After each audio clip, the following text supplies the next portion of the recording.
Hi, Mike. Welcome to the podcast. Hi there. Thank you for having me. So, my guest today is Mike Till of the CPA firm of Mohle Adams. But before we get into that, there's something I need to tell you, Mike. I probably should have told you before we started recording.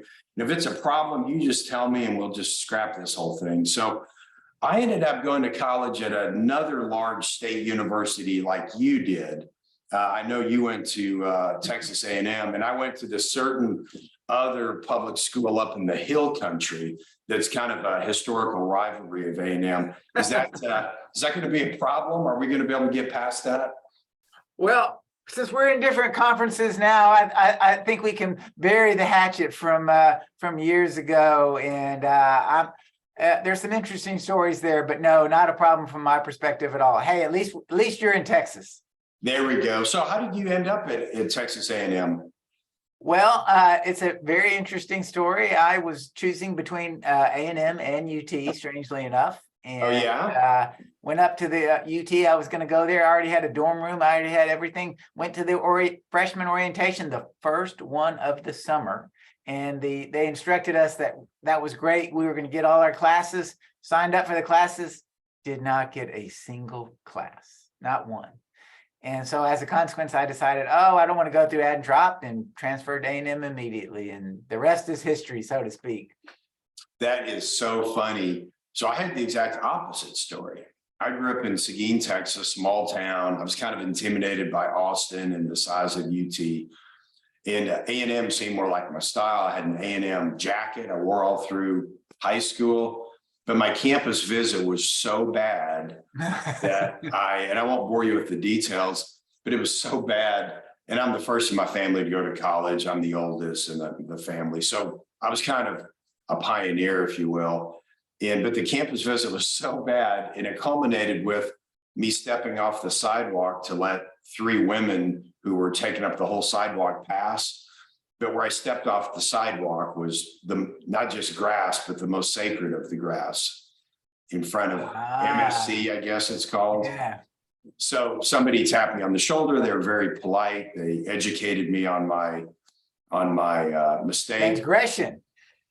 My transgression. And I turned to them and I said, I promise you this will never happen again. And in that moment, I'm like, I'm out of here. So I showed up to UT sight unseen. I'd never had a campus visit, and I showed up 2 days before classes started. But you are right about getting classes.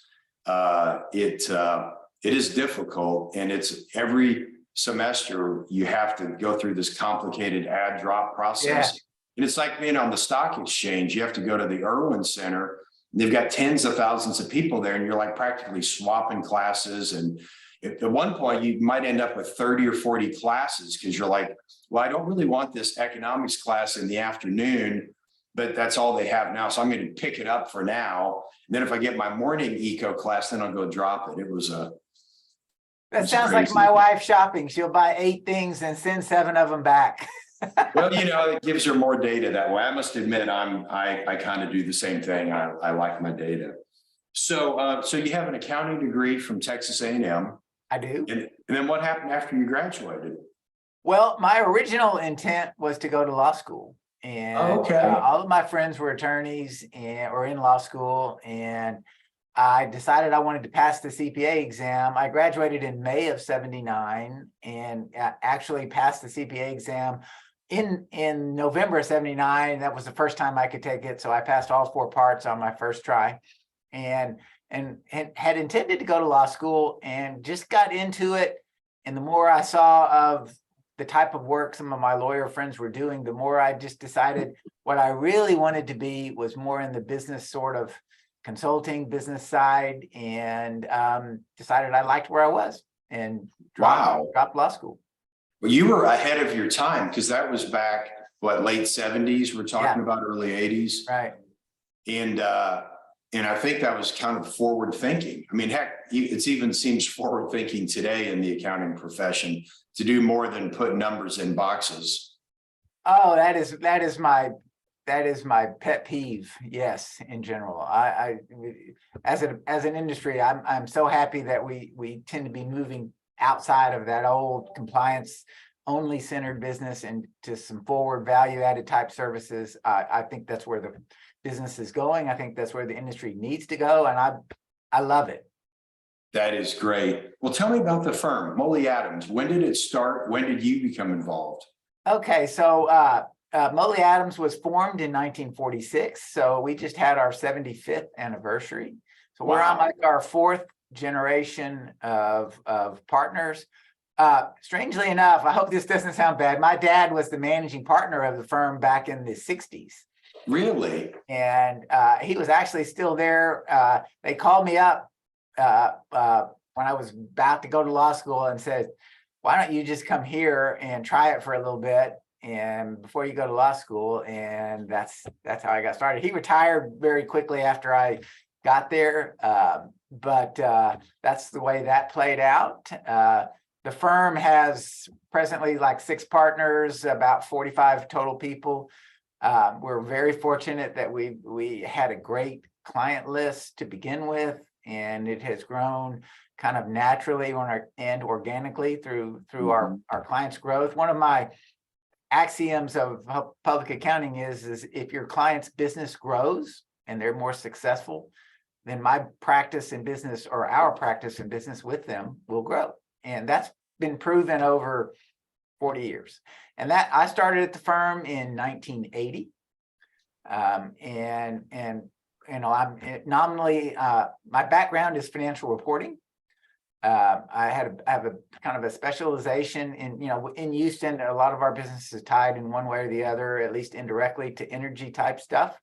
Sure. I love that business. And so as a part of that, I've gotten the opportunity to do a lot of sort of different types of projects that I really, really like. And several people at our firm, and I don't want to just give the impression, you know, at our firm, I do think that's what we try to set ourselves apart from other firms, is we want to move beyond compliance services to some of the value added stuff.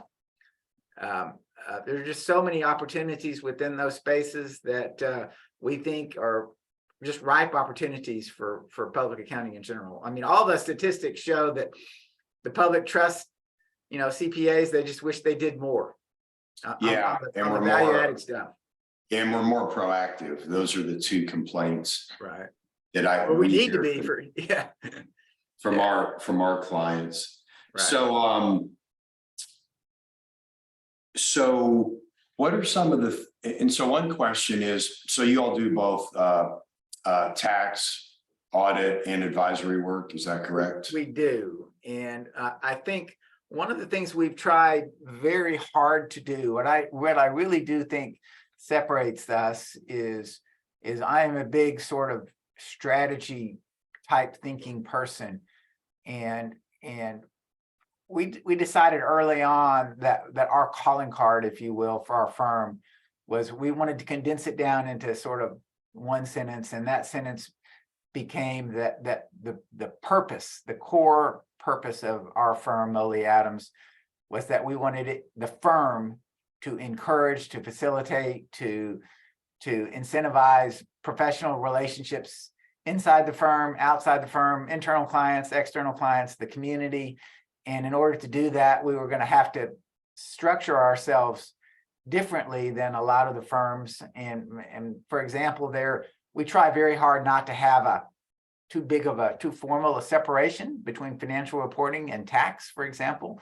At a lot of firms, CPA firms, the tax department rarely had much to do with the financial reporting group. And I think it's not quite as easy from the client's perspective, because they're dealing with 2 groups. Oftentimes there's stuff missed or left on the table, so to speak.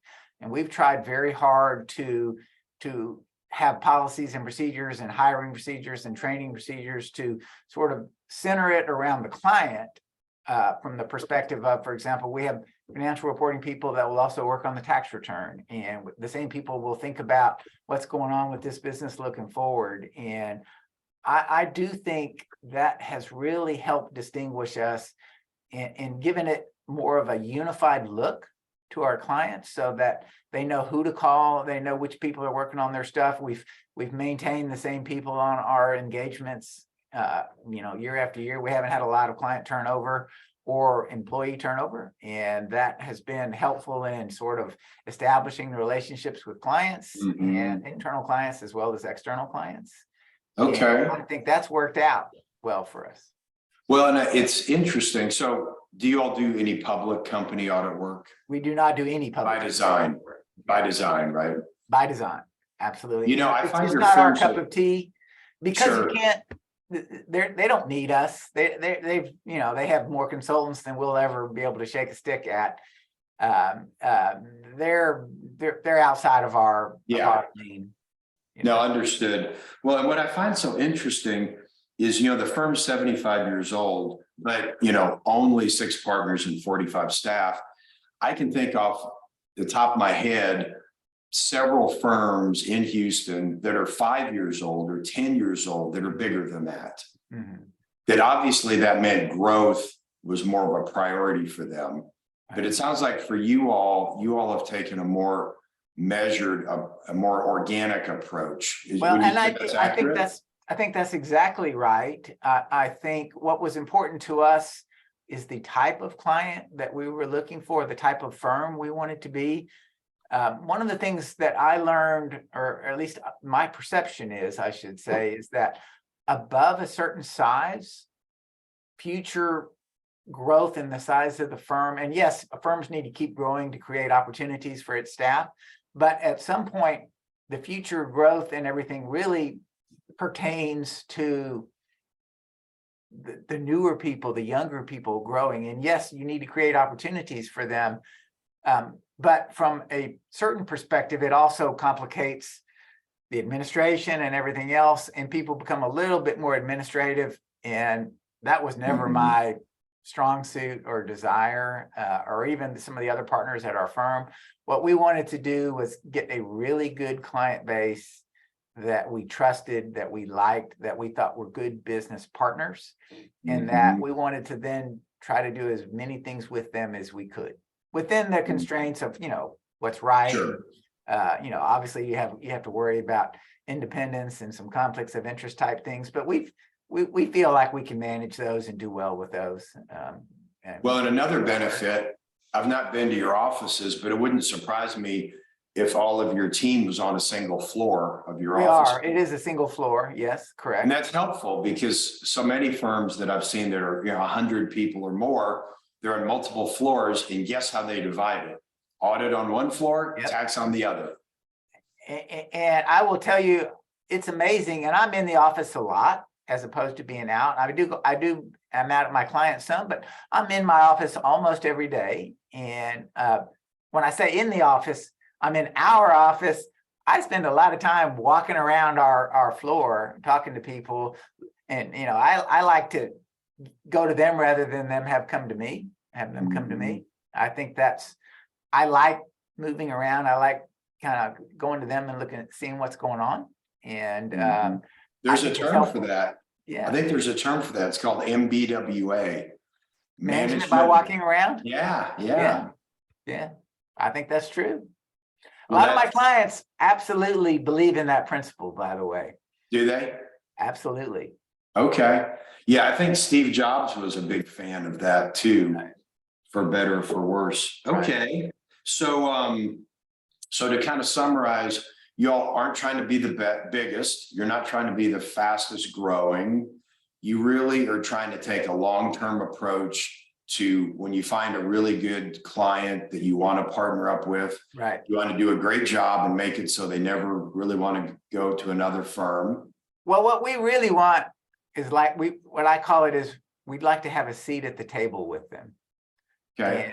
And I want to, or at least, and it's not just me, several of my partners, several of our staff, we want to get to the real issues. One of my kind of pet peeves sometimes about the accounting industry is, most of the work people do is compliance oriented. You do a tax return because you have to, you do an audit because somebody's making you, a bank covenant or whatever, and they're historical in nature. Yep. You're looking backward in time. In accounting, it's right now, December of 22, and And a lot of firms, they just finished working on 2021 tax returns. Right. End of October, they just finished. 10 months into the 22 year, they're still looking at 21 in the rear view mirror. And one of the things that we decided early on was, yes, we still do a lot of compliance work. We absolutely do. And there absolutely is a place for that in public accounting. But what we wanted to do was, if you're going to do it, the compliance work, what did you learn from it? What did you learn about the client? What did you learn about the industry? What did you learn about what's coming down the the landscape looking forward? And let's take that and try to do something looking forward to help the client, and not just necessarily tax planning or anything that would be more traditional, but even outside of that box a little bit. Okay. Maybe there's other services. I mean, services like your firm provides, for example, and yes, that is a form of tax planning, but other forms like that. Just looking forward to helping them make money, helping them, as we call it, keep it in the fairway. That our firm, the clients we work with, one of our mantras is, yes, we need to, be aggressively about pushing forward, but we also want to keep it in the fairway, stay out of trouble. There's a balance between those two. Sure. And so we want to help them navigate that a little bit. And so we try and we think we need to initiate some of that conversation as opposed to waiting for the topic to come up. And so we try to tailor our procedures, tailor our training to look forward after we've kind of going through the compliance work and say, what did we learn from this history, and what does this tell us about the future? And how can we, from the client's perspective, take something from that they perceive is valuable, not necessarily what we perceive, but what's valuable to them about some of this. And I really believe that's where public accounting is going in the future. I think that is the wave of the future. I think the compliance services are becoming so much more automated and outsourced and everything else. Commoditized. Yes, that it's going to be more important for firms to be in that space a little bit. And there's so much out there that in some cases it's hard for a lot of clients to keep up with everything. And so what we'd rather do is have a few large, good clients that we can spend a lot of time with, rather than have 1,000 clients that are more traditional, straightforward, that you just kind of crank out and, kind of more of a template type approach. And that's not really who we are as a firm or what we want to be. And so we tried to make our tactical decisions consistent with our image of what we want the firm to feel like, look like, be like. And we've taken that and applied it backward to us as well. So, what kind of people are we hiring? What kind of training do we give them? So they get a chance to sort of stretch and grow and move beyond just pure checking the box type stuff. Okay. And so what does, a perfect client look like for you? I guess it's a privately held. It is a privately held firm. Like what kind of revenues sort of minimum where they start to be interesting to you? There is a certain size that, below that it is difficult to make too much progress. But even within that statement, I think the most important aspect of the client we look for is a client that wants to move forward. One of the things I try to gauge with potential clients is certain clients come to business with an idea of what they want to look like, feel like, be like, and grow. And other clients are more about status quo, and they're like, well, if you see signs of kind of the feeling of, we'll get to that when we get larger, usually that's a signal to me that maybe they're not the best fit for our firm. So from our perspective, what's really important is somebody that wants to do things going forward, growing, advancing the firm, that's willing to take action. Most of my clients are what I would call strong action-oriented management that is, proactive in doing things and getting things done. My experience is that is difficult to outsource. I think you can, as a consultant, I can work with clients to help them think through things and to be consistent with their image and their strategy and some of those kinds of things. But in the final analysis, all of the thinking, conceptual planning, strategy in the world is only valuable if it's executed.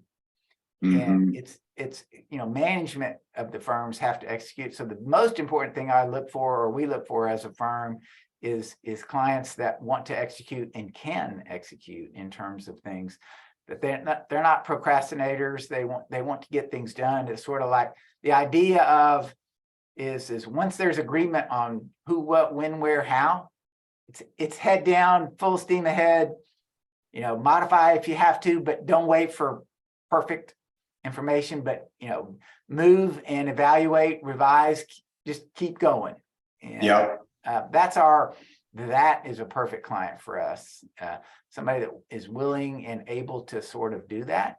And that is open to somebody working with them to help them think through some of it, as opposed to, it's difficult for us to execute for them because that's just not, it's difficult to outsource excution, or at least that's my perception. For sure. So it sounds like part of what you're looking for is a certain mindset by the ownership and management teams. Right. Okay. So what I'd like to turn now is to, it kind of sounds like you all are not trying to be all things to all people, right? Y'all are kind of laser focused on what you do. That is 100% true. We think of ourselves as more of the relationship type people to our firm. We like to partner with our clients to help them think through some things where they're bringing in potential experts from outside, from other disciplines, whether it's technology or some advanced tax planning things. We're not necessarily the experts on all of these sorts of avenues, and we don't want to be. What we want to be, or hope to be, is a person that knows our client so well that we can work with them with a lot of the technical experts to sort of help them think through that knowledge and apply it to them based upon who they are as a client, their internal strengths and weaknesses, and what's applicable to them. And that is sort of what I mean by the relationship approach. I think of us as a little bit more of like a general practitioner as opposed to a technical expertise. We're not the cardiovascular surgeon. We're more the GP doctor, so to speak. Yep. No, that makes sense. Well, let's talk about how we met. You remember the first time we met in person? I do. We were, or I was invited to a conference that you were associated with. In fact, you were one of the speakers on, and it so happened that your expertise is particularly applicable to a lot of my clients, to some of my clients. And I thought it was, the whole presentation or conference that we were at was sort of around value-added services for public accounting firms. And that is very much my interest, not so much, like I said, in terms of us doing it, but just being knowledgeable about it so that we have referral sources to bring to the table for our clients, and to be able to be knowledgeable about it enough to discuss the general concepts with them, but then recognizing that that's when the technical experts come in and, dot the I's and cross the T's and pull it off, so to speak. Yeah, well, if you don't mind, why don't we give a shout out to them? So it was the Engineered Tax Services HABU Conference, which stands for Highest and Best Use. Right. And it was actually their inaugural conference. And I didn't realize that was their first one. Okay. Yeah, they really did a good job, didn't they? They did. And I like the fact that it was a whole bunch of topics, short and quick. I think was it 30 minutes for each one? 15. 15. Okay. Yeah, the idea was that it was for those folks not familiar with it. They called it TED Talk style. They did. I do remember that term. Yes. And it was very quick. And really, there was a tremendous energy in the room because the speakers had to have a really tight presentation. Yeah. There really wasn't time for a lot of follow-up questions. So you kind of had to take those offline. And the thing and then by changing speakers every 15 minutes, the energy of each speaker was different. The top, sure, so and it was fresh. Yeah. Yeah. Yeah. So I I loved plan it. to, I thought it was a great conference. yeah, in fact, when I speak next year, they have said, to be thinking about who you might mention as kind of a success story from the last conference. So if you don't mind, I may just have you be my person to Absolutely, because I can tell you, you have worked with one of my clients, and from everything I hear, it is working perfectly, and we're happy with the way it's going. It is an area that is important to my client, and I think from what I've seen so far, they wanted to, they had utilized another firm, and they thought it was time to move to a stronger firm in preparing some of that, doing some of that stuff. Your area is a relatively complicated area that needs somebody that can document everything and really knows their stuff in that area. And I've been incredibly impressed with that aspect of your firm. Well, I really appreciate that feedback. I happened to see the CFO of this company last week, and I'd asked him, his feedback was everything to his satisfaction. And, what he said was always words or what's the saying? It was music to my ears, that he said that they could not be more happy that we'd exceeded expectations. Well, that's awesome, because I will tell you, they're a good client and well known. So well done, good job. Well, so far so good. So, and again, thank you for introducing us to them, for having a sense that thought we could be a fit. So let's talk about. I'd like to talk about just some client success stories. And it could be with this client or another client. I mean, bottom line, we're not going to mention any names or a lot of details anyway. So I'll let that up to you if you want to give, several examples from the same client or other clients. It doesn't matter. And you don't even have to necessarily attribute it to that. But talk about just some examples of things that, successful projects that you thought were a little bit out of the ordinary, or maybe where your team. I'll have some interesting and I hope enlightening stories. So I'll give you one here. This was an example of way back when one of my clients, they're kind of serial business acquirers, if you will, and they were when they were early in this process, they were looking at acquiring a firm, and they were still not quite as experienced in that process as they are now.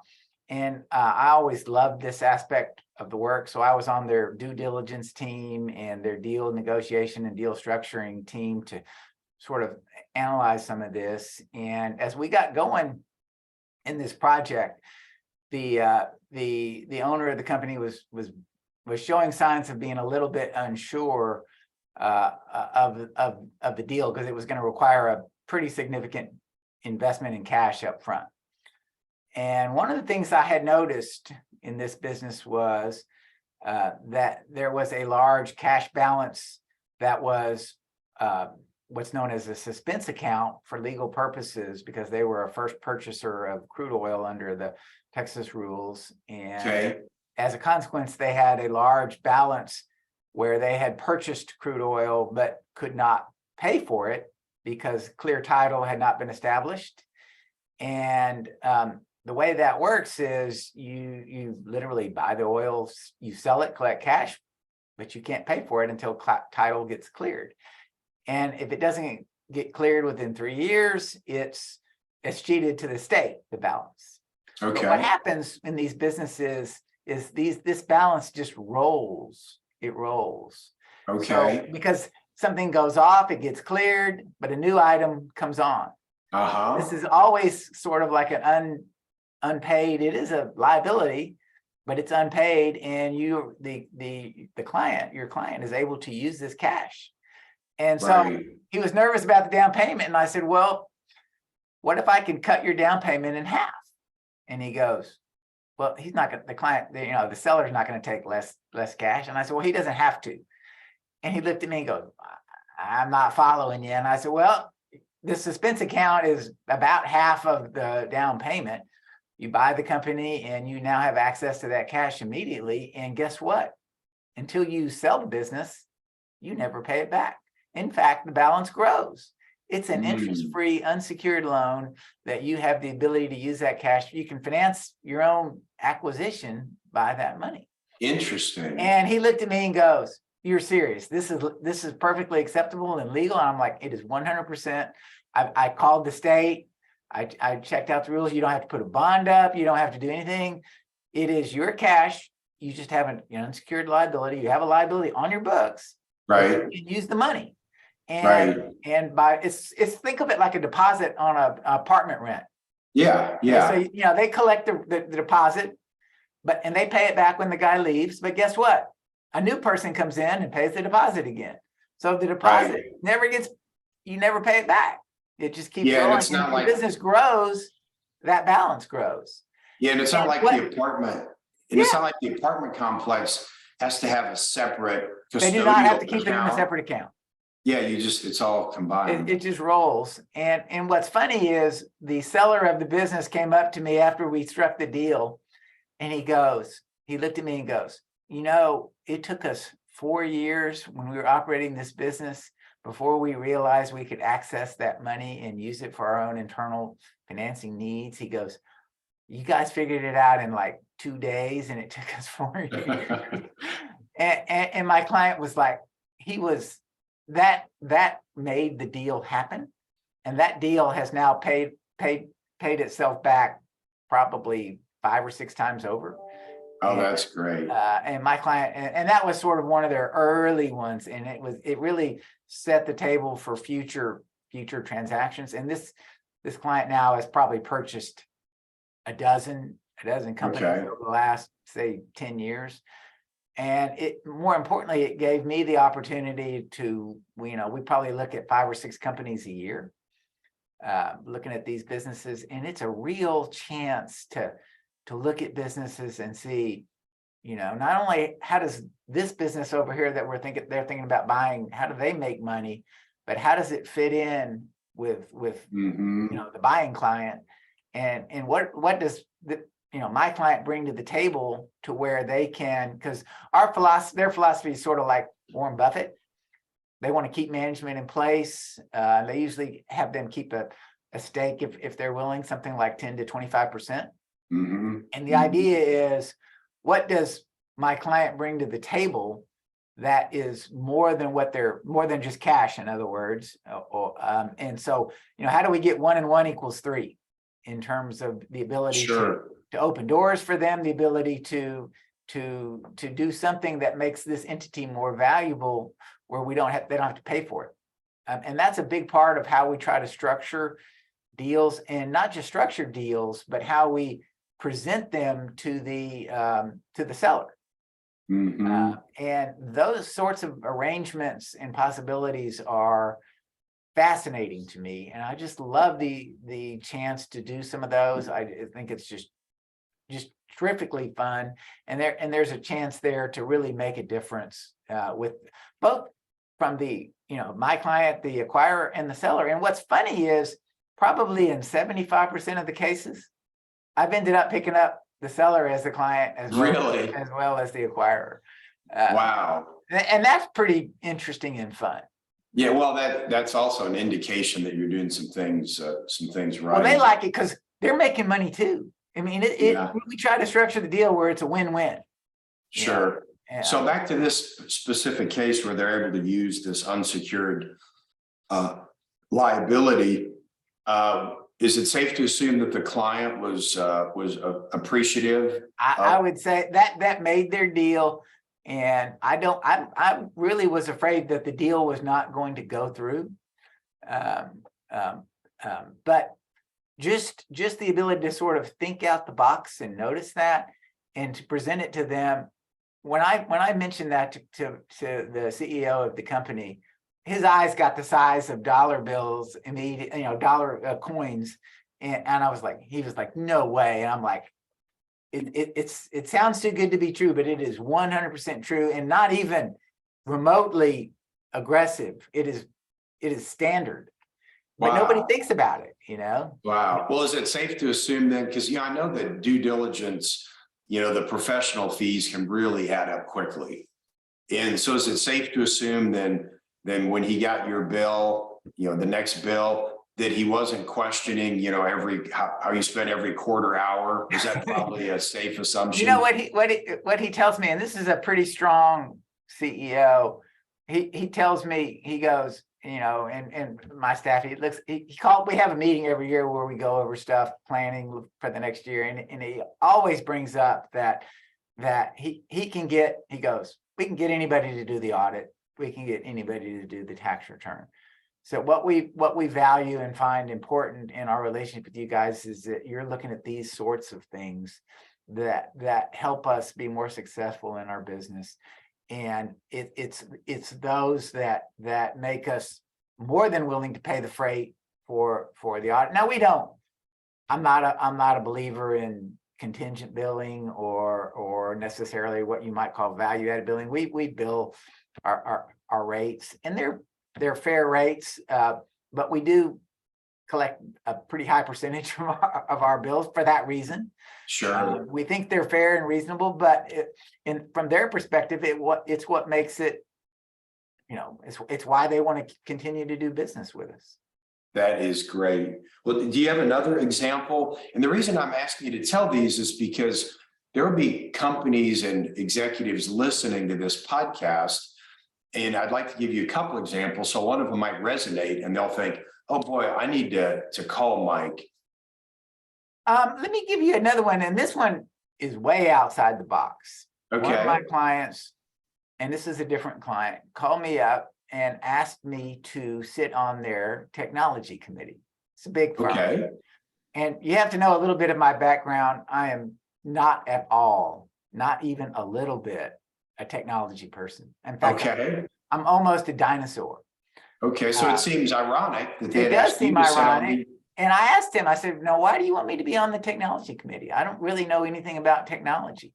And he looked at me and goes, and I was a little embarrassed that I had to get him or her to tell me this. And he looks at me and goes, I'm not looking for you to be on the technology committee to give us technology advice. What I want from you in this role is, I've got technology people at the yin yang. What I want is somebody that knows our business, what's important in our business, the information we need to manage our business, and what we're doing to run our business, so that we can decide what we want this technology to do, sort of the end result of what we're doing with it.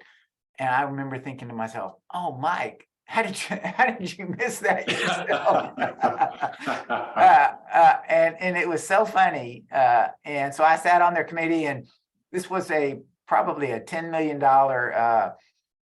redo of their. This is a big. They use a lot of data and technology, and it was a major investment. That if you were gonna spend that kind of money, you really want to make sure. And that's sort of my feeling is what we would like our role to be in these situations is not the technology expert. This is why I'm surprised that it almost went by me, but instead be, how do we take that information from the technical expert and help our client implement it and utilize it and take advantage of it so that it fits for what they're trying to do, sort of from the knowledge of the client. And that is exactly the situation. That engagement, if you will, took about 2 years, 2-year implementation of this project. And in the end result was such a great system of managing their risk in their business. This is a risky a business that needs to use technology to manage their risk, and the ability to tie all of that together in one system is what was important. And what we help them then do is say, all right, now that we have all this data, what are we going to do with it? How do we, what reports do we want out of the system? How do we get them to write the reports? How often are we going to do this? What people in our firm, or how do we make sure that our people are using the new system and not relying on some outside system type stuff? Because that's what you see in a lot of cases. You see Excel. hold on to their Excel spreadsheet. And we're like, you know what, pull the plug. If you're going to do this, you really need to use the system and capture it and take advantage of it. And so we try to help them think through that. And that project turned out to be a really defining moment in that firm that really took them to the next level.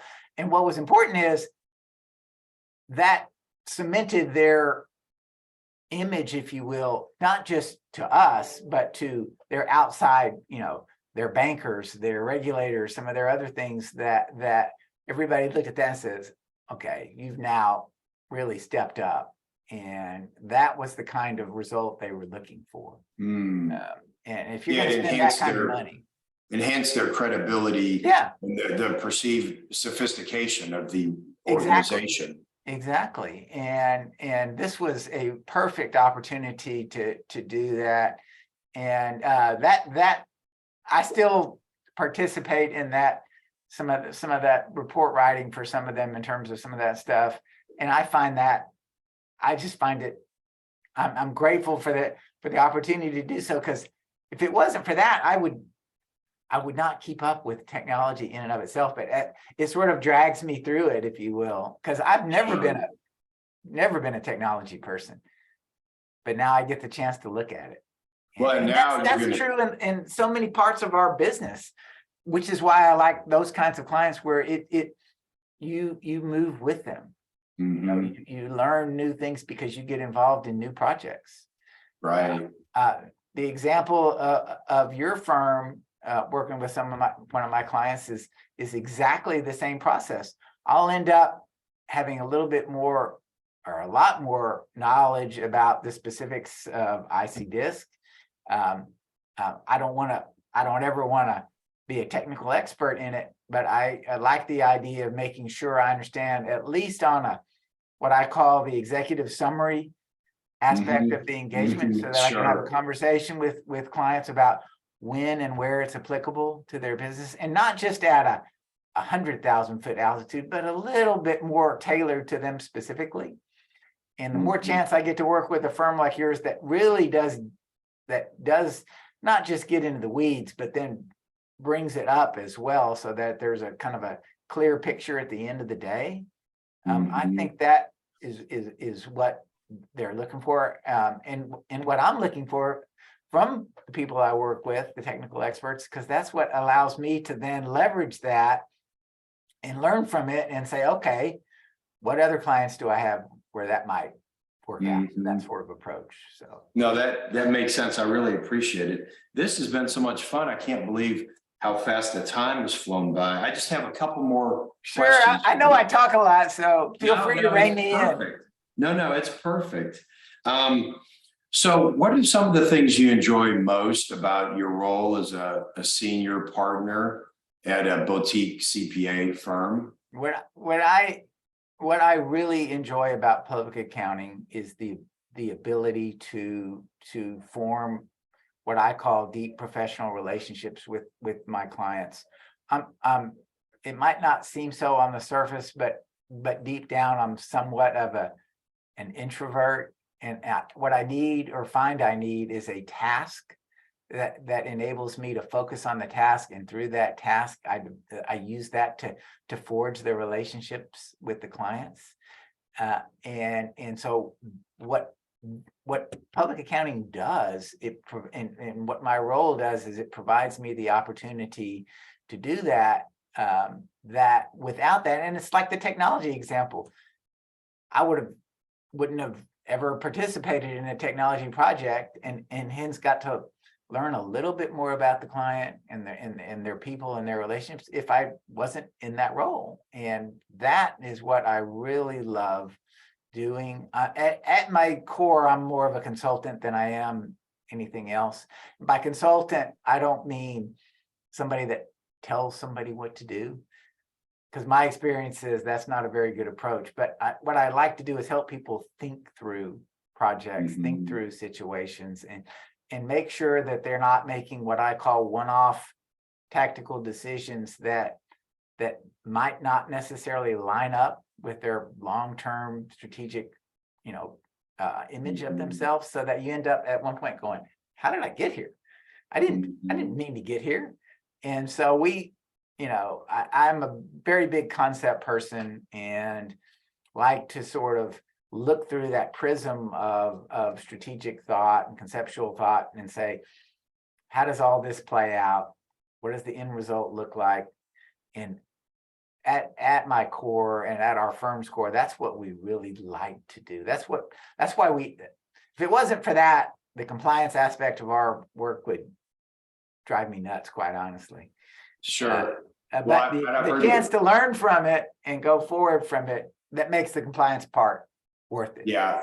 Well, I heard it said once by a guy who does a lot of advising to corporate executives and almost into a coaching realm. Yeah. And what is his lesson his experience taught him was that clients are not looking to him for answers. They're looking to him for questions. Yeah. They want the right questions, not the right answers. And it sounds like that's the approach you take. It is. And it's because the clients, remember we were talking earlier about execution and clients that can execute. Clients that can execute normally are sort of strong-willed, action-oriented people that want to be in charge. In my experience, generally, not always, but generally, those people don't respond well to being told what to do. Sure. But they respond really well to somebody that can help them ask questions, think it through, put a conceptual model together that they can walk through themselves. And then participate not just participate, but can control the decision-making process. And walking through that model is what allows them to see the actionable steps, so that because they're an action-oriented person, that they can then execute, and it increases the probability of success, not just because they've trusted the person and the doctor says, well, take these pills and call me in the morning. Business is not like that. You can't take pills and get better. You have to do something. You have to execute. And the process of planning and consulting is about letting the person walk through it, develop confidence in it, and see what the actionable steps are. And once they do that, they have a much higher degree of probability of achieving the steps, the action steps. Or at least that makes sense. Now that makes a lot of sense. Well, as we're wrapping up, I just have 3 more questions. One is, I know that y'all are not trying to grow for the sake of growth, but do you have capacity for new perfect clients, the type of client you described? Well, so my philosophy on that is to always have a little bit of capacity at our firm. We try to hire, it's the old build it and they will come aspect. Remember the baseball movie, build it and they will come? We try to hire in advance of our need rather than, wait for the project to come, so to speak, and then hire afterwards. And so my answer to that question is we always want to leave a little capacity. And also not just because you want the capacity to grow, but also because you want the capacity to be able to spend that time looking forward, if you will. And I don't look at it as business development so much as I look at it as client development. And I think that's a little bit less threatening, maybe to people get into accounting or legal because they don't like selling in general, right? They're not themselves as a salesperson. And I used to be so anti-selling as to be ridiculous. But instead, but I'm more than happy to think about a client situation and call them up and say, well, hey, have you thought about this? Would this be applicable in your business? Let's maybe, let's go to lunch and let's talk about that and see if that's something that might make sense to your business. And so, yes, we do have capacity, and we try to intentionally leave some space there so that our staff can think about it, we can think about it, and if some new projects come up, that we can respond to them or take advantage of them. Great. Well, if somebody's listening to podcasts, say the CFO of a company that's action oriented or the owner of such a company, what's the best way to reach out to you? Just shoot you an email? Email is always a great way. I do get, the good thing about emails is they get saved. They don't go anywhere. They're always there. I'm happy to give out phone numbers or anything like that. All of my clients have my cell phone. They all call me on my cell. The only thing they really don't do is do a lot of texting. Understood. So let's start with your email address. What's your email address? It's mtill, T-I-L-L, at mohleadams.com. Mohle is M-O-H-L-E. Adams, just like it sounds. Got you. And then what, I don't want to give out your cell number. What's your just direct office number? It's 713-629-1381. 1381. Super. So we're down to the last two questions. So this one is one of my favorites to ask. So let's just say that you had a time machine and you could go back in time and give advice to, say, the 25-year-old Mike Till. What advice might you give to that younger version of yourself now that you have the benefit of experience?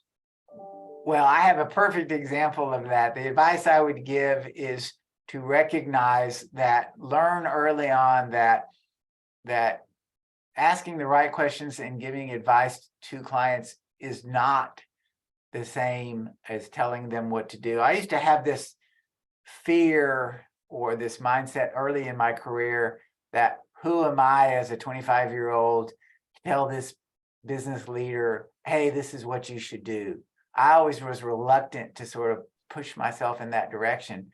And I had a client who at one point was attempting to get me to give him some advice on a personnel matter, nothing to do with accounting.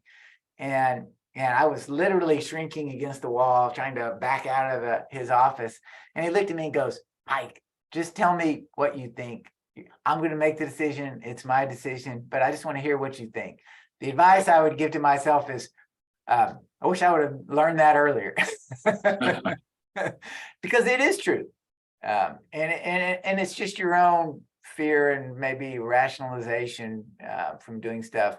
But that's it, because all people want to know is that you're thinking about them, that you have a process in place to help them, and you're willing to get in the foxhole with them a little bit. You don't have to know all of the answers ahead of time. I used to also worry that, man, I really needed to know the answer before I could talk to somebody about something. I would over-prepare, over-analyze. And I've learned that you don't need that. In fact, just knowing or trusting the process and going through it with them in and of itself is valuable.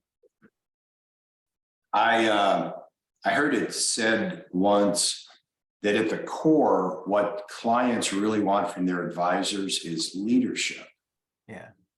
And that means leading them in terms of timing, planning, being proactive, in leading the conversation with asking. And that's what I mean by initiating. Sometimes if you're a little bit, passive in regards to this, it can take, yes, you can still get there in some cases, but it takes a lot longer. A lot of times initiation is a big part of, you need to be the one thinking about it up front and bringing it up. You won't always, it might not, maybe they don't all work, but just the concept of thinking about it, if you do it long enough and often enough, you get better at it. I mean, it's like anything else. And I can even tell if you, it doesn't work for this client in particular, what they take away from it is, well, at least they're thinking about me. Yeah. Well, and I can tell you, because, we serve over 400 companies all over the US to help manage their IC discs. And I can tell you the biggest complaint that they have about their CPA firm is lack of proactivity and strategic leadership. And it's that backward looking, compliance oriented stuff where they're so busy with all of that aspect of their work that they hardly have time to breathe, much less look forward. And Yeah. I mean, I sympathize with it to a degree, but the answer is, which is why you got to build some capacity. You got to leave some space. You got to say no to certain projects that don't have the potential to evolve into some of the higher engagements, higher level of services, so that you leave some space, to be able to do that. Oh, that is great. So my last question, is there anything I should have asked you, but I didn't? Anything else you want to add to the conversation?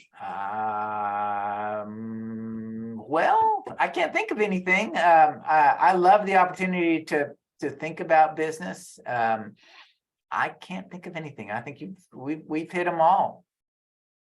That's awesome. Well, hey, Mike, thank you so much for taking time out of your day to talk to us. And I know our listeners are really going to appreciate your perspective. Well, I hope I wasn't too out there, but I really do love this work. I really do. And I've had a good career, and I hope to keep at it. I'm not ready to retire. That is great. Yeah, and your passion and enthusiasm comes through. So I appreciate you allowing that to show through. Well, with that, why don't we wrap it up? Thanks again, Mike. Thank you.